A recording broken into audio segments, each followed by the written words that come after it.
Performance week, credit చోరీ peak అన్నారు కదా. పబ్లిసిటీ కూడా చాలా పీక్ అండి, హై లెవెల్లో ఉంటుంది. ఎట్లుంటుందంటే సముద్రంలో కేబుల్ వేసేస్తున్నాం, మేమే ఫస్ట్ టైం కనుక్కున్నాం, ఇది మాకే తెలుసు, ఎవ్వరికి తెలియదు ఈ సిస్టమ్. ఒక్క చంద్రబాబు నాయుడు గారు, లోకేష్ గారికే తెలిసినటువంటి విధానం ఏంటంటే సముద్రంలో నుంచి కేబుల్ వేయటం.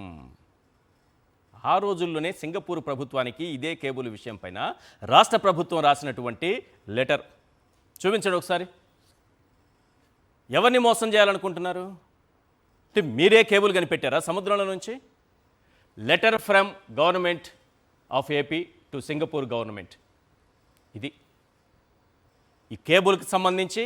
అలాగే సింగపూర్కి రాసినటువంటి లెటర్లో ఒక ఎకో సిస్టమ్ డెవలప్ చేయాలి, మీరు కూడా ఇందులో పార్ట్నర్ కావాలి, అక్కడ నుంచి వేసేటటువంటి కేబుల్, సముద్రంలో వేసేటటువంటి కేబుల్ విషయంలో స్వాగతిస్తూ రాసినటువంటి లెటర్లో, we sincerely hope that the ongoing consultation between Adani Enterprises Limited and government of Singapore and its entities to develop Visakhapatnam as a data centre would result in a positive outcome for a data corridor between Visakhapatnam and Singapore and enable a mutually beneficial partnership which would benefit the people of the state of Andhra Pradesh. ఇంతకంటే vision, ఇంతకంటే గొప్ప దూరదృష్టి ఉండే నాయకుడు ఎవరైనా ఉన్నారా?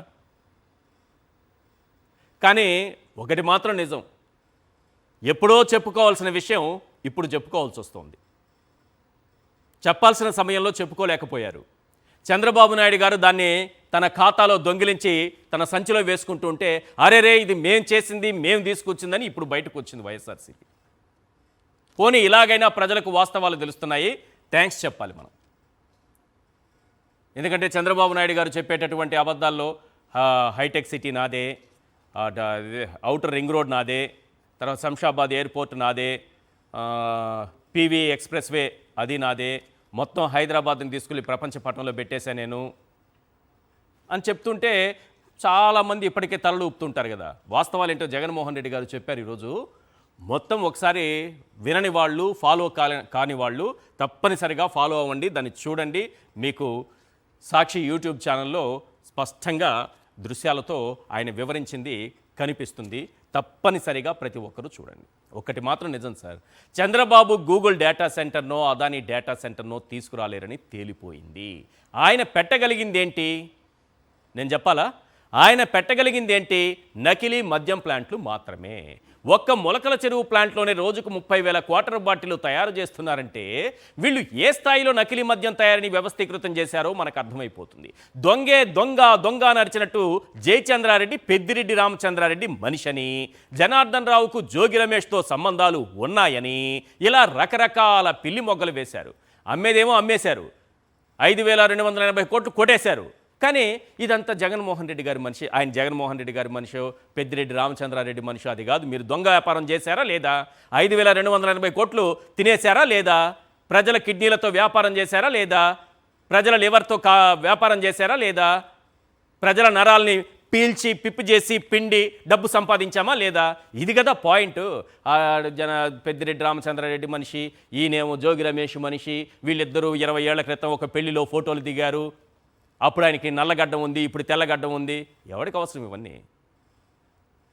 పోనీ మీరు చెప్పినట్టుగానే జోగి రమేష్తో సంబంధాలు ఉన్నాయి, ఆఫ్రికాతో సంబంధాలు ఉన్నాయి, ఓకే. ఏది జనార్దన్ రావుకి.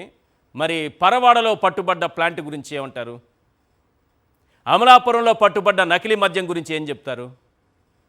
పాలకొల్లులో దొరికిన నకిలీ మద్యం గురించి ఏం వివరణిస్తారు? ఏలూరులో దొరికిన నకిలీ మద్యం రాకెట్ను ఎవరికి అంటగడతారు? రేపల్లెలో పట్టుబడ్డ నకిలీ మద్యం ఎవరి ఖాతాలో వేస్తారు? నెల్లూరులో దొరికిన నకిలీ మద్యాన్ని ఎవరి మెడకు చుడతారు? వీటికి సమాధానం చెప్పరుగానే జనార్దన్ రావుతో వీడియో మాత్రం చేయిస్తారు. మీ నకిలీ మద్యం మాఫియా రాష్ట్ర వ్యాప్తంగా జరుగుతున్న వేల కోట్ల రూపాయల దందాను జగన్ గ్యాప్ లేకుండా ఉతికారేశారు. ఆధారాలతో సహా బాబు అండ్ గ్యాంగ్ బండారాన్ని బయటపెట్టారు. ఆయన ఏమన్నారనేది ఒకసారి స్క్రీన్ పైన చూద్దాం.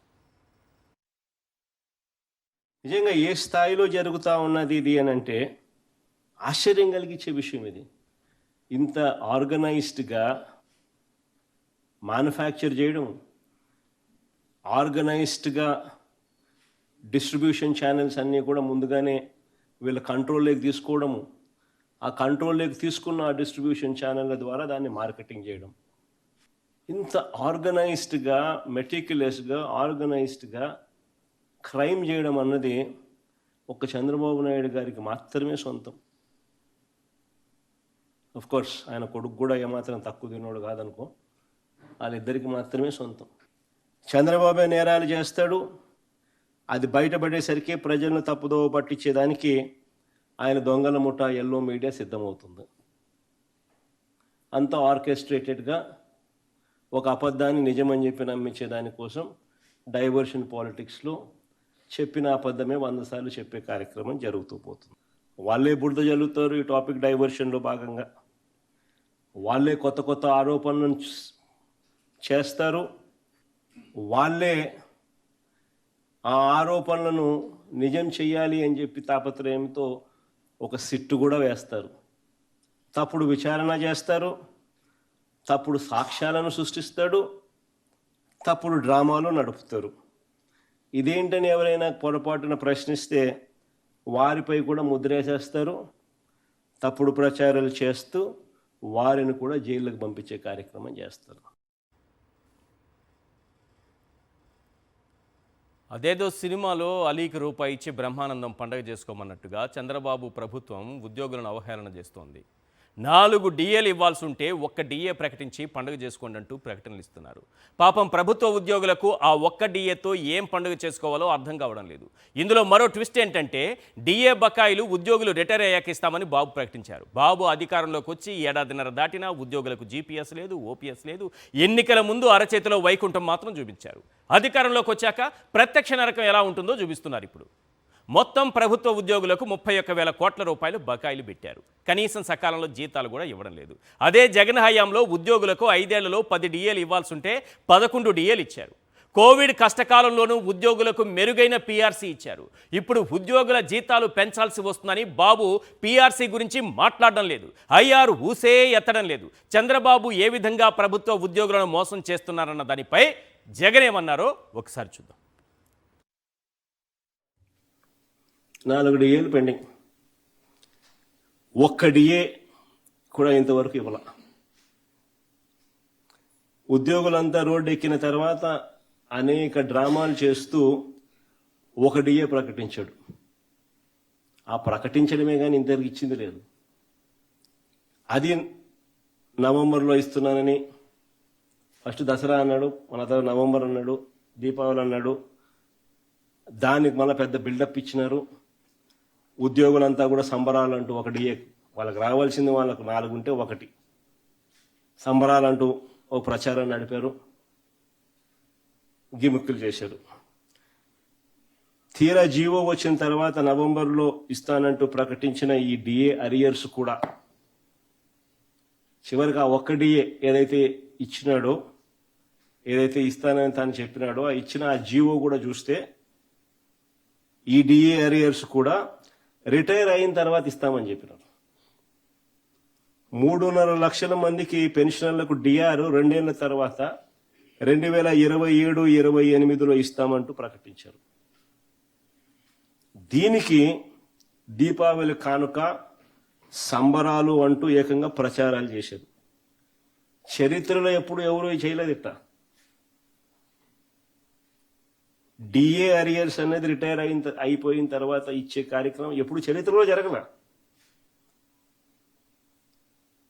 జీవో ఆయన ఇచ్చినాడు. కరోనా లాంటి కోవిడ్ లాంటి కష్టాలు ఉన్నా కూడా మామూలుగా 5 ఏళ్ల పీరియడ్లో 10 డిఏలు ఇవ్వాలి ఎవరైనా కూడా. మేము 11 డిఏలు ఇచ్చినాం. ఇంతకుముందు చంద్రబాబు నాయుడు ముఖ్యమంత్రిగా ఉన్నాడు, అప్పుడు ఆయన ఇచ్చిన 8 డిఏలే. అప్పుడు కూడా 10 డిఏలు ఇలా, 8 డిఏలు. మేము 11 డిఏలు ఇచ్చినాం.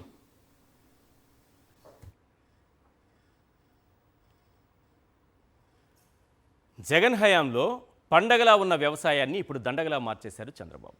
ఇప్పటికీ రైతులకు డిఏపి, యూరియా దొరకని పరిస్థితి. బీమా సంగతి గాలి కొదిలేశారు. వర్షాలకు పంట నష్టం జరిగితే కనీసం క్షేత్రస్థాయిలోకి వెళ్ళి పంట నష్టం అంచనా వేసే పరిస్థితి లేదు. సబ్సిడీ విత్తనాలు లేవు. ఉల్లి రైతుల నుంచి మొదలు పెడితే అరటి, టమాటా, పత్తి, పొగాకు రైతులను గాలి కొదిలేశారు. మద్దతు ధర సంగతే పట్టించుకోవడం లేదు. రాష్ట్రంలో రైతు కష్టాలపై జగన్ ఏమన్నారో ఒకసారి విందాం.